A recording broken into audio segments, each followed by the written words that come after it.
Assalamualaikum warahmatullahi wabarakatuh. Bismillah, alhamdulillah, wassalatu wassalamu ala rasulillah wa ala alihi wa sahbihi wa mawalah. Allahumma anfa'na bima 'allamtana wa 'allimna ma yanfa'una. Allahumma zidna ilma warzuqna fahma wa atina hikmah. Allahumma barik lana fi majlisina hadha bi rahmatika ya arhamar rahimin. Walhamdulillahi rabbil alamin. Taqabbalallahu minna wa minkum fataqabbal ya karim. Kepada para habaib, para kiai, para asatidzah yang sama kita hormati dan sama kita muliakan dan selalu kita doakan agar mereka semua senantiasa mendapatkan limpahan rahmat dan barakah dari Allah Subhanahu wa taala. Alhamdulillah di sini hadir bersama kita Al-Habib Abdullah bin Ali Bafaraj. Kemudian ada Habib Muhammad bin Ahmad Al-Attas, dan masih ada Habib Muhammad bin Saleh Al-Habsyi, Habib Muhammad bin Toha As-Segaf, Habib Anwi bin Zaid Al-Aidrus, dan masih banyak para habaib yang lainnya yang tidak kita sebutkan satu persatu nama-nama beliau, tapi tidak mengurangi rasa mahabbah kita semua kepada mereka. Di sini juga ada guru-guru kita, para kiai kita yang hadir. Wabil khusus ada Kiai Haji Abdul Qahar dari Sumedang, Jawa Barat. Beliau adalah Ketua Dewan Pimpinan Daerah Front Pembela Islam Provinsi Jawa Barat. Alhamdulillah beliau menempatkan diri hadir bersama kita di tempat ini. Dan juga masih ada Habib Ishaq Al-Mutahhar dari Pontianak, Kalimantan Barat. Dan masih ada yang lainnya yang tidak saya sebutkan satu persatu, tapi mudah-mudahan kehadiran mereka semua bersama kita di tempat ini akan menjadi turunnya rahmat dan barakah buat kita semua. Amin ya rabbal alamin. Ahibahil kiram, selanjutnya mari kita mulai kajian kita pada kesempatan hari ini, yang tidak lain dan tidak bukan adalah merupakan lanjutan dari pelajaran kita di bulan lalu. Di bulan yang lalu kita sudah paparkan apa hubungan akidah, syariat, dan akhlak. Bahkan sudah kita paparkan apa beda akidah dengan filsafat dan ideologi, apa beda syariah dengan hukum dan peraturan. Dan kita juga sudah uraikan apa beda akhlak dengan moral dan mental. Kita sudah paparkan dengan rinci, dengan aneka ragam contohnya. Nah, sekarang kita masuk lanjutan dari yang kemarin. Nah, kemarin di ujung daripada pelajaran kita sempat kita singgung apa yang akan kita bahas pada kesempatan hari ini. Yang akan kita bahas hari ini adalah bahwa para ulama pernah mengatakan bahwa akhlak lebih tinggi dari hukum. Akhlak lebih tinggi dari hukum.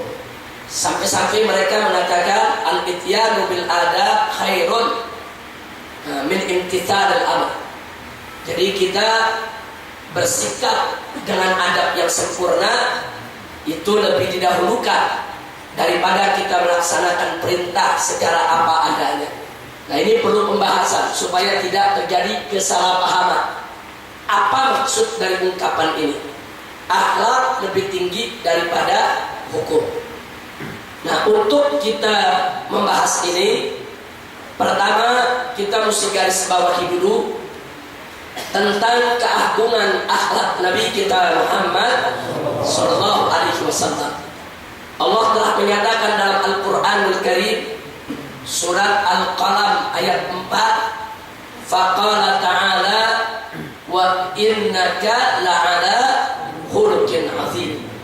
Di mana Allah menyatakan sesungguhnya engkau ya Muhammad benar-benar sungguh-sungguh betul-betul memiliki akhlak yang sangat mulia, akhlak yang sangat agung, akhlak yang sangat terpuji.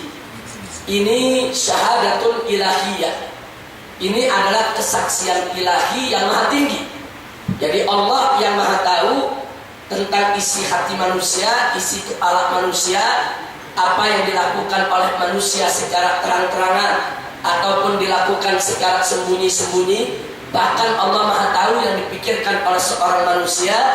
Allah yang maha tahu itulah yang memberikan kesaksian betapa agungnya akhlak Nabi kita Sayyiduna Muhammad sallallahu alaihi wasallam. Nah, pertanyaannya, kenapa kita punya Nabi alaihi salatu wassalam diciptakan oleh Allah dalam akhlak yang sangat sempurna? Ada rahasia apa di balik itu? Jawabnya salah satunya adalah sebab visi misi kenabian yang dibawa oleh Rasulullah sallallahu alaihi wasallam tidak lain dan tidak bukan adalah litahsil akhlak, untuk perbaikan akhlak, untuk penyempurnaan akhlak, sebagaimana Nabi sabdakan di dalam hadis yang diriwayatkan oleh Al-Imam Al-Baihaqi dalam kitab Sunan Kubra-nya.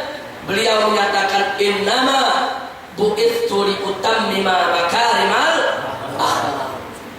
Sesungguhnya aku ini diutus hanya, tolong garis bawahi kata hanya. Jadi Nabi mengatakan sesungguhnya aku ini diutus hanya. Kenapa kita gunakan hanya? Karena dalam bahasa Arabnya ada kata innama. Innama itu adatun min adawatil hasr.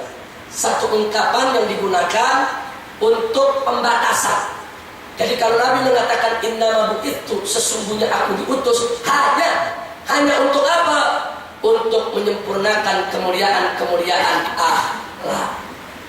Nah, kalau Nabi mengatakan hanya, berarti seluruh ajaran Nabi, baik menyangkut akidah maupun menyangkut syariat, semua ditujukan untuk menyempurnakan akhlak. Makanya bulan lalu sudah kita tegaskan, kenapa kita tidak boleh mempraktekkan atau terlibat dalam bentuk apapun dalam praktek perdukunan. Kenapa kemusyrikan itu diharamkan? Kenapa kita tidak boleh mempersekutukan Allah? Kenapa kita tidak boleh menggunakan ilmu sihir atau mempelajari ilmu sihir?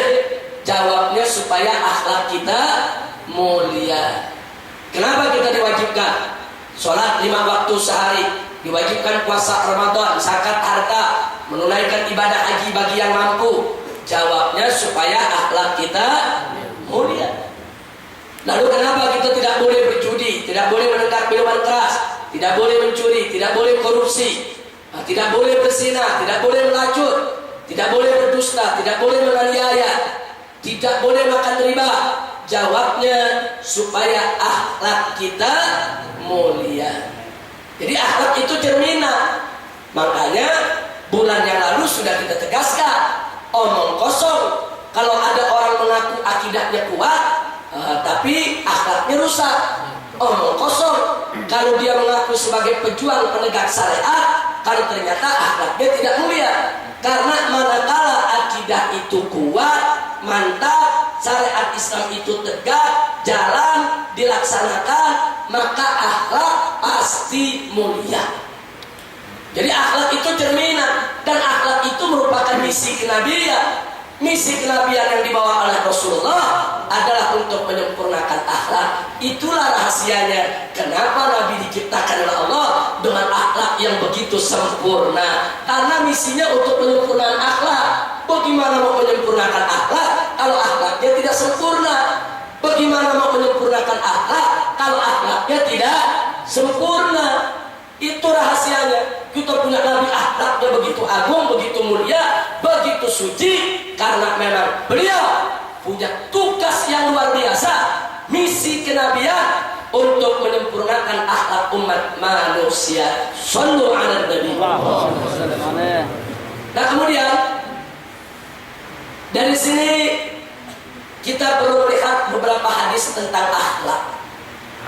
Yang pertama, Nabi mengatakan dalam satu hadis, kama qala Nabi Nabi sallallahu alaihi wasallam, husnul khuluq nisfuddin. Akhlak yang baik itu separuh agama. Ini diriwayatkan oleh Imam Ad-Dailami dalam Sunan Al-Firdaus dan Al-Imam Al-Khatib Al-Baghdadi di kitab Tarikh Baghdad. Kemudian yang kedua, Nabi mengatakan akmalul mu'minina imanan ahsanuhum khuluqan. Jadi orang beriman yang paling sempurna imannya adalah yang paling bagus akhlaknya. Semakin bagus akhlaknya, itu menandakan semakin sempurna imannya. Hadis ini diriwayatkan oleh Imam Tirmidzi dalam kitab Jami'-nya dan oleh Imam Ahmad dalam kitab Musnad-nya. Kemudian yang ketiga, Nabi mengatakan lagi dalam hadis yang lain, su'ul khuluq yufsidul amal kama yufsidul khallul asal. Jadi akhlak yang jelek itu merusak amal sebagaimana cuka merusak madu, saudara.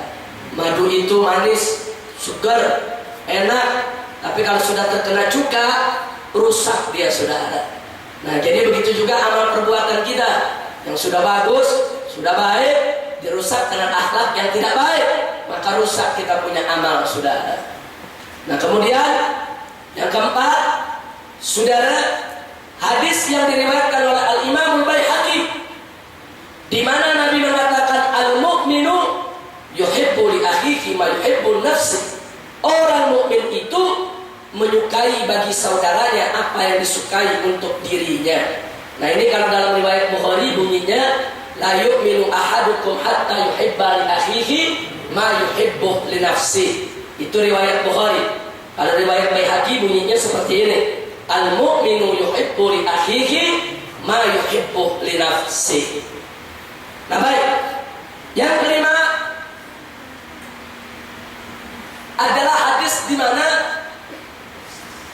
seorang sahabat di tengah majelis Nabi mengatakan kepada Nabi, "Ya Rasulullah, inna fulana tasuman nahara wa taquman laila walakinnaha tu'dhi jiranaha bilisaniha."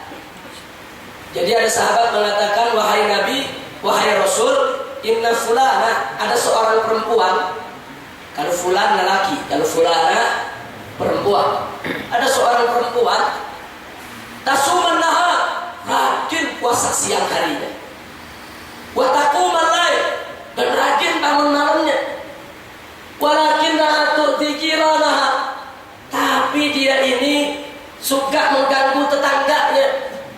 Bilisaniha, dengan lisannya, dengan mulutnya. Jadi ini perempuan suka ganggu tetangga, nyakiti tetangga dengan mulutnya. Seperti judes, ketus, ngatain tetangga, nyakitin tetangga, menghina tetangga, mengganggu ketenangan tetangga. Dan apa jawab Nabi? La khaira fiha. Nah, kita tulis di layar, itu ada jawaban Nabi itu. La khaira fiha, kata Nabi. Enggak ada kebaikan dalam diri perempuan tadi. Ini menarik untuk kita kaji. Perempuan ini sholat, bukan hanya sholat fardu, sholat sunnah di waktu malam. Perempuan ini rajin puasa, bukan hanya puasa Ramadan, hampir setiap hari dia puasa, saudara. Tapi ternyata Nabi mengatakan la khaira fiha, nggak ada kebaikan dalam dirinya. Gara-gara apa? Gara-gara akhlaknya nggak bagus, suka ganggu tetangga, mulutnya ngeganggu tetangga, nyakitin tetangga, mengecewakan tetangga, merusak keamanan daripada kenyamanan hidup tetangga, saudara. Nah, kenapa Nabi mengatakan la khaira fiha? Sebab puasanya, sholatnya tidak mampu memperbaiki akhlaknya. Sholatnya, puasanya tidak mampu menjadikan dia sebagai perempuan yang berakhlak mulia. Maka itu akhlak itu penting. Kan tadi Nabi katakan husnul khuluq nisfuddin. Akhlak yang baik itu separuh agama. Nah, jadi kalau kita menegakkan hukum sholat puasa tapi akhlak tetap rusak, Nabi yang mengatakan la khaira fiha, enggak ada kebaikan dalam dirinya. Masya Allah. Maka itu saya ulangi sekali lagi, sebagaimana yang sudah kita tandaskan pada bulan yang lalu, Al-Islam dinul akhlak. Islam itu adalah agama akhlak. Makanya anak-anak muda, tolong perhatikan akhlak kita. Agama ini adalah agama akhlak. Akhlak itu penting. Akhlak itu cerminan daripada kuat tidaknya iman kita, tegak tidaknya syariat kita, saudara. Mudah-mudahan Allah berikan akhlak yang mulia untuk kita semua. Nah, sekarang muncul pertanyaan, lalu apa itu akhlak? Apa sih akhlak itu? Saya di sini tidak ingin menyampaikan dengan teori. Saya lebih suka menyampaikan dalam bentuk contoh-contoh yang praktis, supaya kita nanti punya gambaran apa itu akhlak yang mulia. Nah, mari kita lihat apa sih itu akhlak. Sebagaimana saya contohkan di bulan lalu, saudara.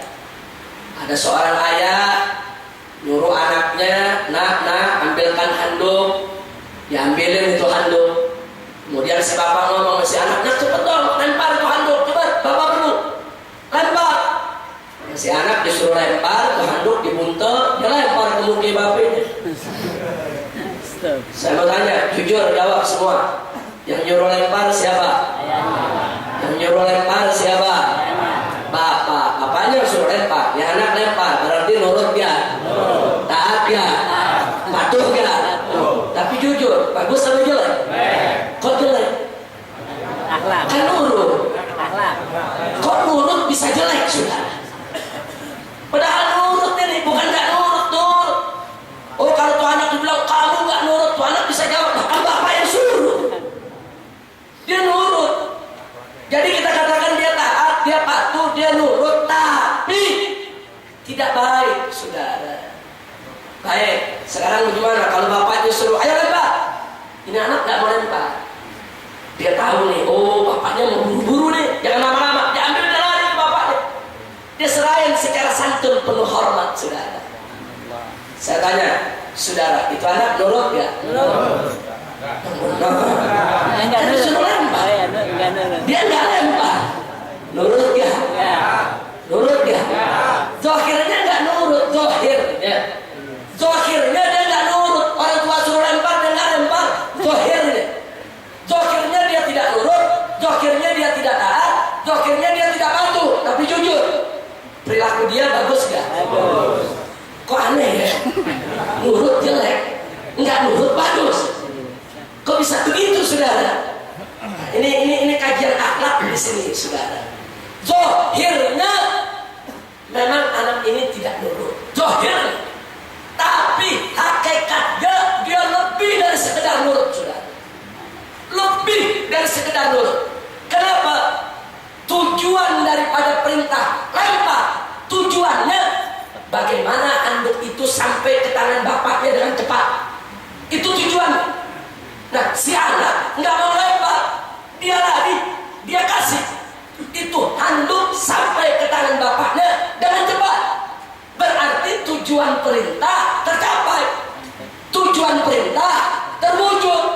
Manakala tujuan perintah itu tercapai, terwujud sesuai dengan keinginan si ayah tadi, maka si anak tidak boleh dikatakan tidak nurut, saudara.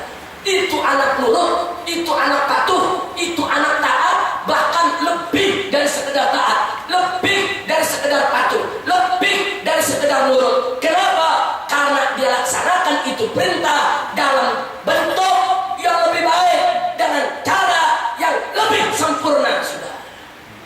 Kira-kira jelas tidak? Kira-kira jelas tidak? Berarti tujuan perintah tercapai tidak? Terwujud tidak? Kalau begitu itu anak nurut, bahkan dengan cara yang lebih baik. Itulah yang disebut akhlak. Itu yang disebut akhlak. Kira-kira jelas ya? Makanya para ulama mengatakan akhlak itu di atas hukum.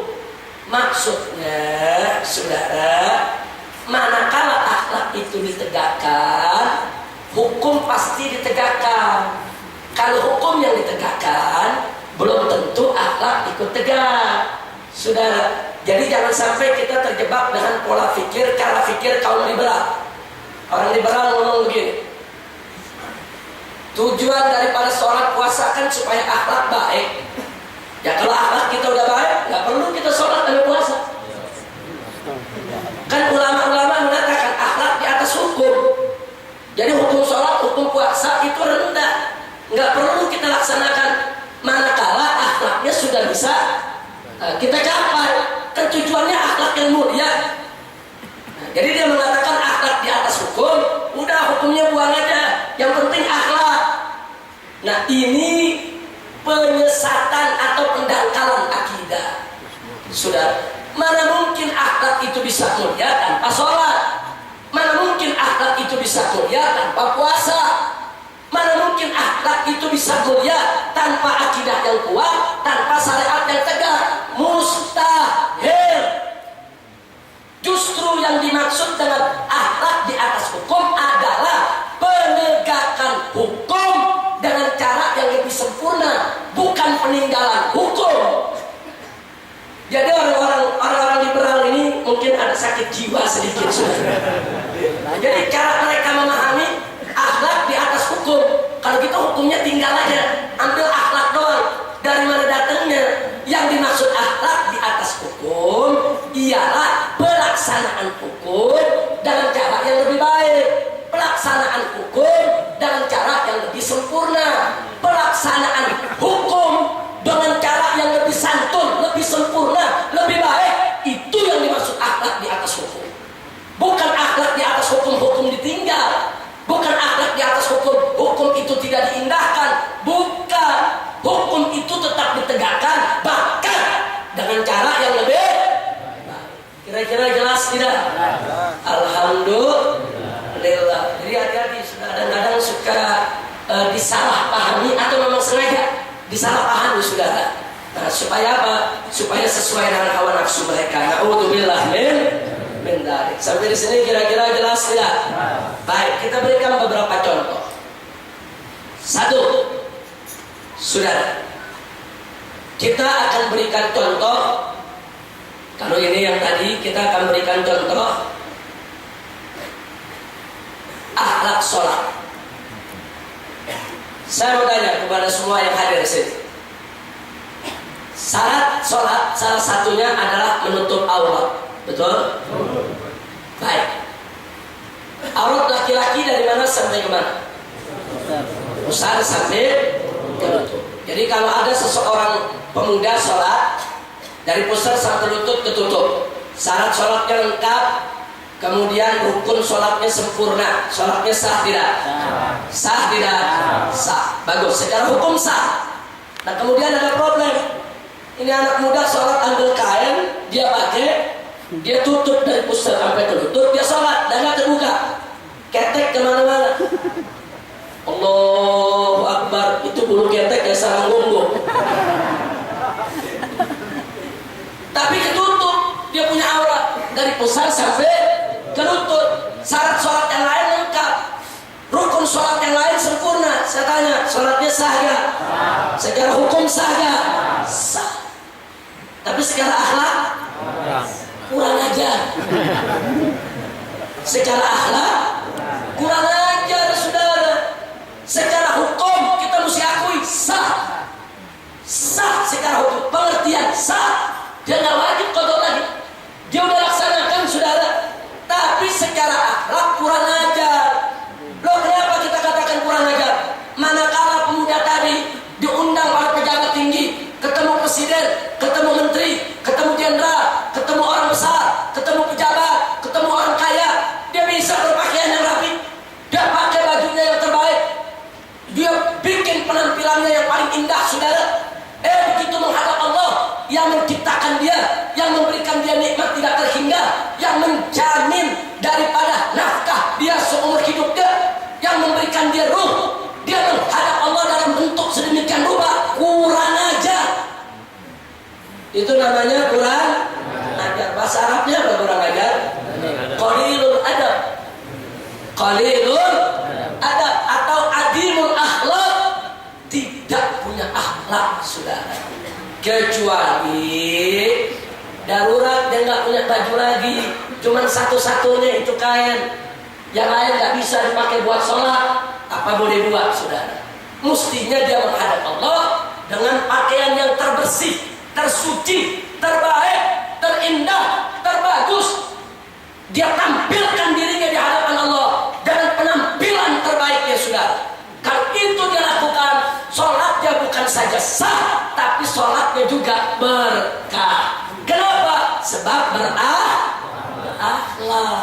Makanya tadi saya katakan, akhlak itu ialah penegakan hukum dengan cara yang lebih sempurna, saudara. Dia sholat menutup pusar sampai lutut cukup, tapi kurang sempurna. Manakala dia sempurnakan, saudara, itulah yang disebut akhlak. Kira-kira jelas tidak? Jadi sengaja ini hari saya mau kupas masalah akhlak bukan dengan teori, bukan, tapi dengan contoh-contoh yang praktis sudah. Dengan contoh jadi kita tahu, oh akhlak begitu, itu akhlak. Sebab orang sekarang ini kalau bicara akhlak, yang ada di kepalanya orang bertutur sapa lembut, bertutur sapa santun, banyak senyum, nah itu dibilang akhlak sudah.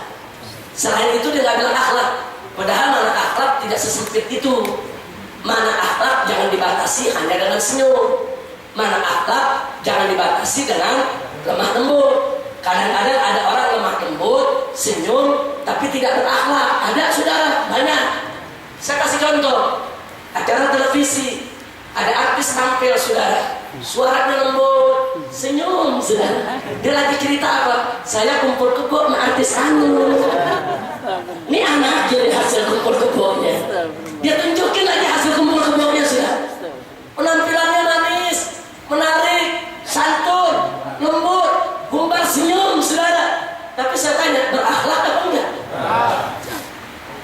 Enggak ada akhlak saudara. Dia bangga dengan maksiat, dia umbar itu maksiat, dia sampaikan maksiat yang dilakukan tanpa beban. Ini namanya adimul akhlak, tidak punya akhlak. Walaupun dia senyum, walaupun tutur sapanya dia lembut sudah, ya tutur sapa lembutnya, senyumnya hanya untuk membungkus kebejatan. Jadi itu kebejatan dibungkus sama senyuman, dibungkus sudah dengan tutur sapa yang lemah lembut sudah. Makanya jangan kaget kenapa di Indonesia banyak nabi palsu laku saudara. Itu tadi tutur sapanya lembut saudara. Apa orang percaya di nabi?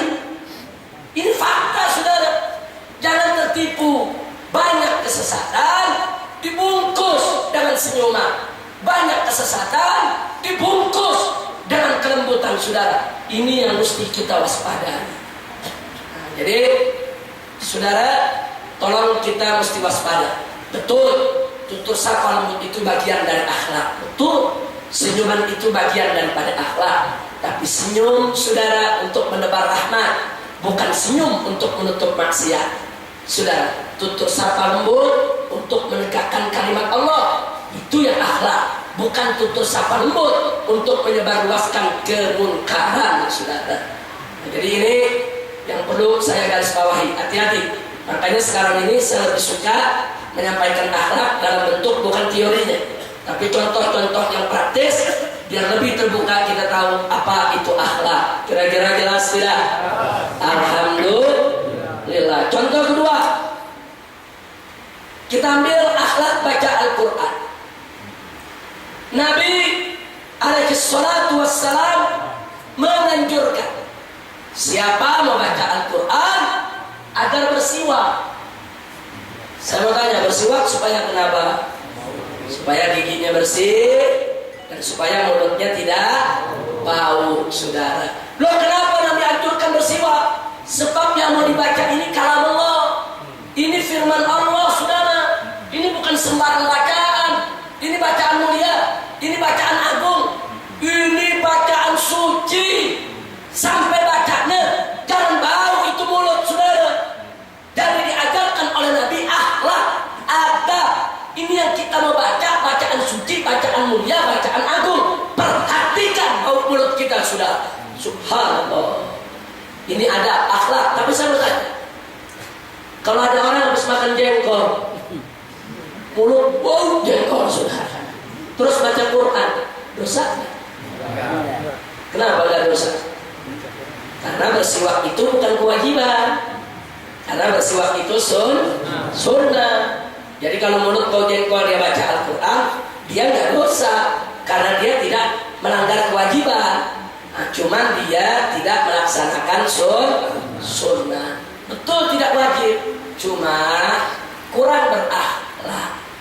Loh, kenapa kurang berakhlak? Nah, kan Nabi ajarin akhlak. Baca Al-Quran, bersihkan itu mulut. Nah, makanya mazhab Al-Imam Asy-Syafi'i radhiyallahu ta'ala anhu, saudara, sepakat. Ada perbedaan pendapat. Orang yang hadas kecil boleh megang mushaf Al-Quran atau tidak? Orang yang hadas besar boleh megang mushaf Quran atau tidak, dan boleh baca Al-Quran atau tidak? Ulama berbeda pendapat. Tapi ada yang menarik.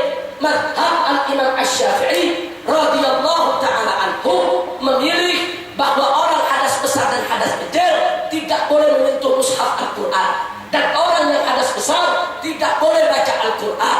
Kenapa ini dipilih? Terlepas daripada perdebatan dalil, mazhab Al-Imam Syafi'i memilih pendapat ini karena pendapat ini lebih sejalan dengan al-akhlaqul karimah.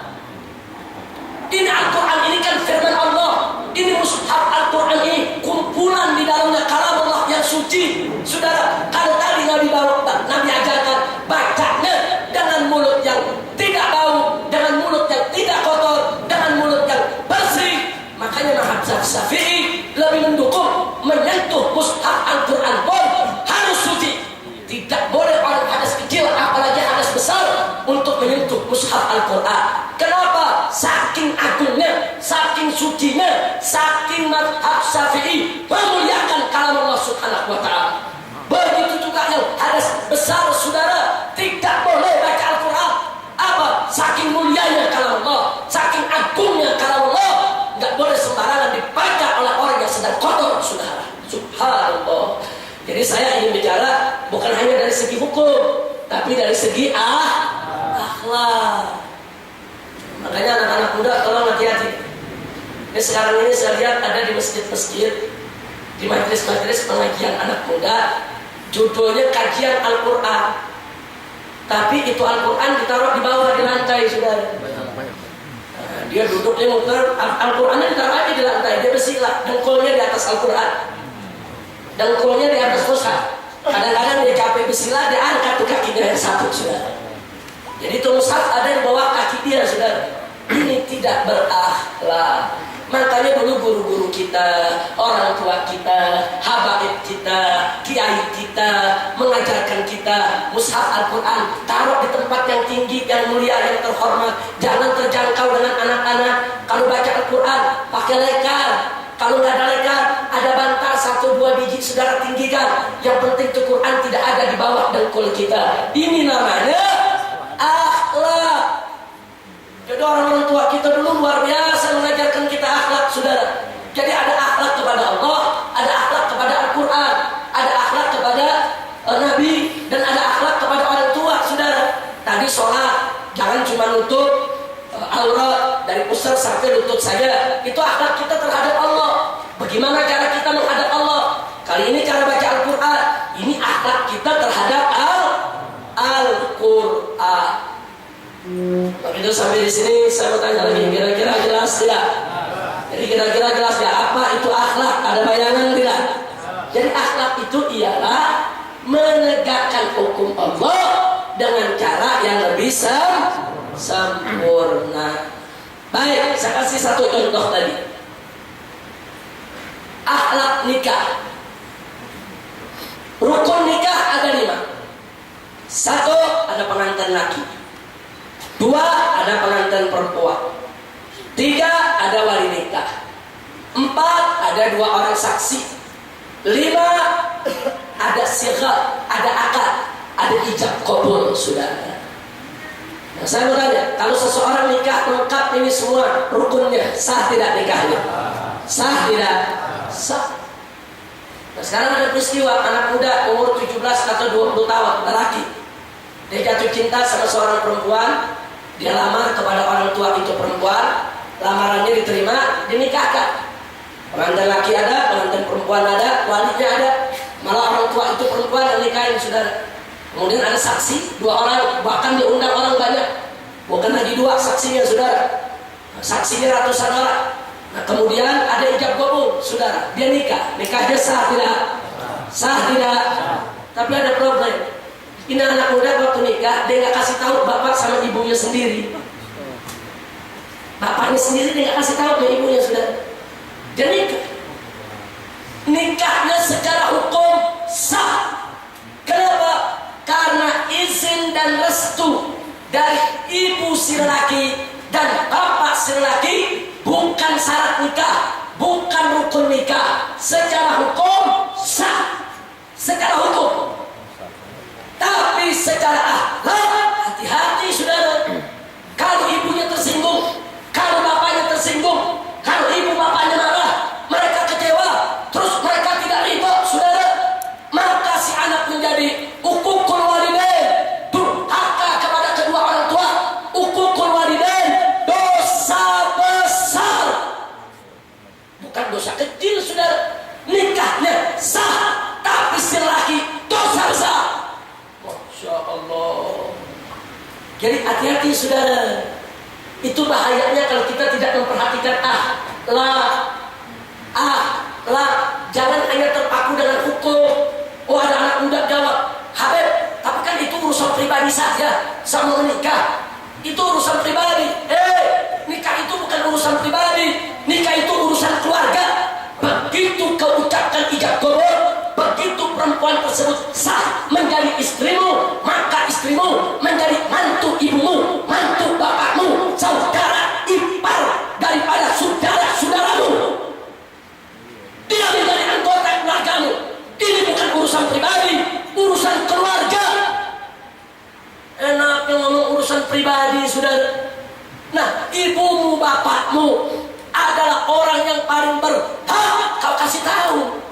Kau ajak musyawarah, kau minta restu dan izinnya, walaupun itu bukan syarat dan rukun nikahmu, tapi itu adalah kunci ridho Allah. Ridho Allah fi ridhol walidain, itu adalah kunci kau masuk surga.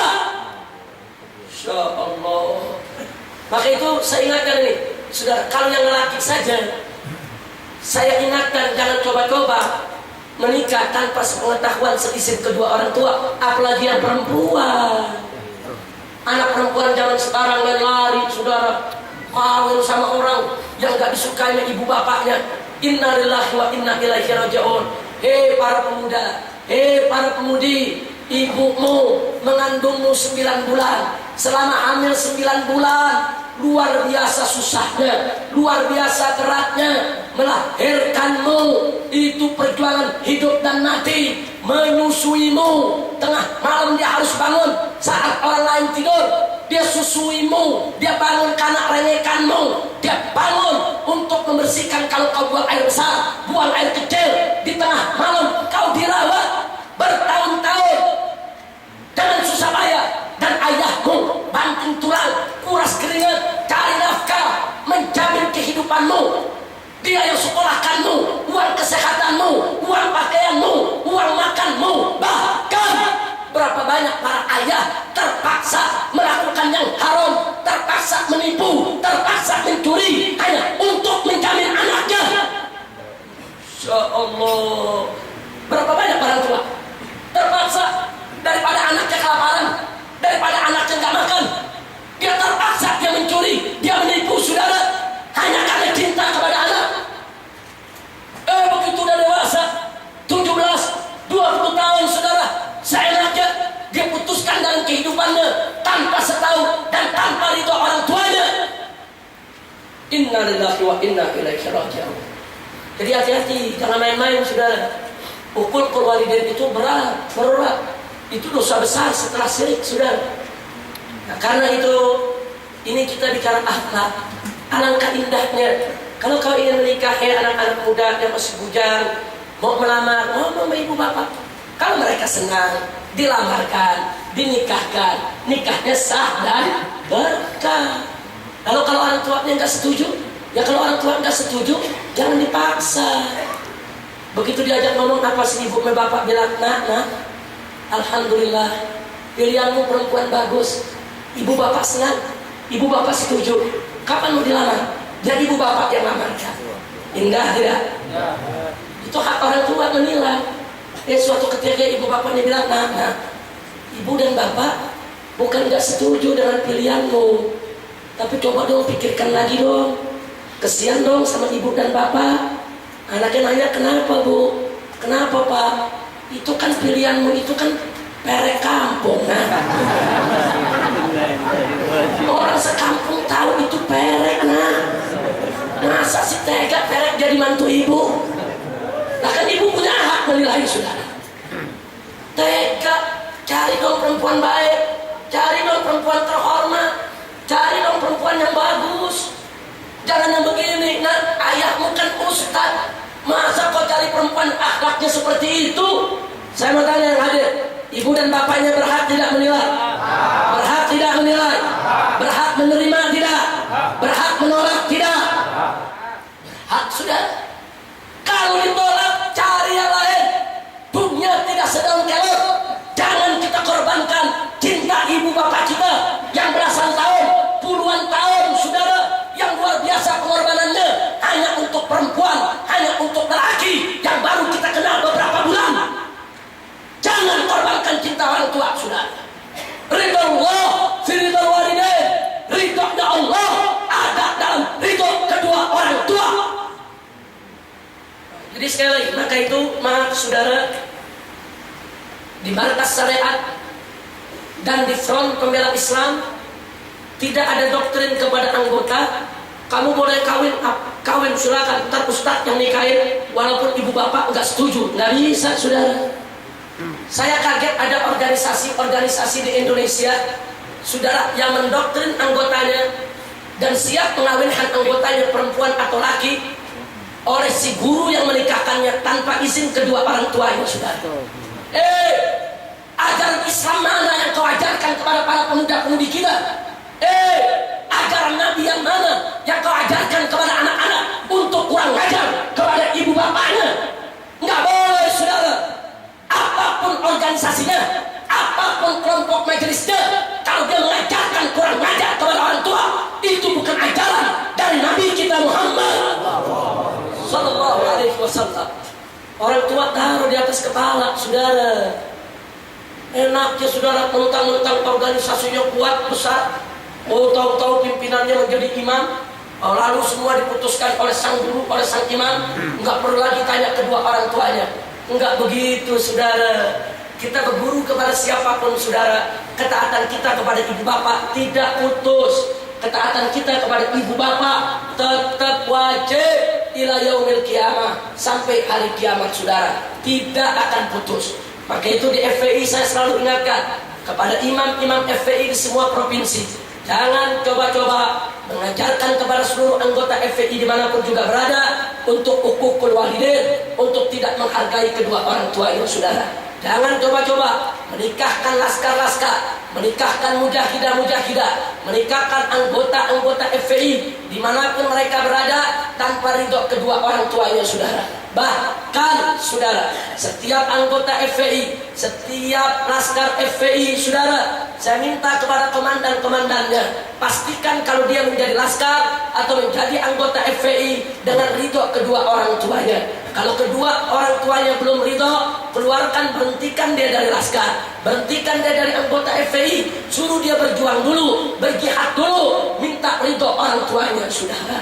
Ridho orang tua di atas segalanya saudara. FPI cuma kendaraan berjuang. Jangan kau korbankan cinta orang tua, jangan kau korbankan ridho orang tua hanya untuk suatu organisasi perjuangan, termasuk FPI sekalipun saudara. Nah ini yang saya mau sampaikan. Jadi ini yang disebut akhlak. Kira-kira jelas tidak? Kira-kira jelas tidak? Alhamdulillah. Nah saudara, setelah panjang lebar kita sampaikan dari pelajaran kita pada hari ini, maka sekali lagi pengajian kita kali ini adalah untuk menyempurnakan pengajian yang lalu, yaitu untuk membahas apa dan bagaimana akhlak yang baik itu. Karena masih ada subtema-subtema akhlak yang perlu diketahui oleh umat agar mereka tidak salah di dalam mewujudkan akhlak karimah di dalam kehidupannya sebagai umat Nabi Muhammad SAW. Dan inilah pelajaran kita untuk hari ini. Mudah-mudahan manfaat untuk kita semua. Amin. Kepada seluruh para hadirin yang hadir di majelis ini, mudah-mudahan pengajian kita pada kesempatan hari berbahagia ini menjadi penyebab turunnya rahmat dan barakah.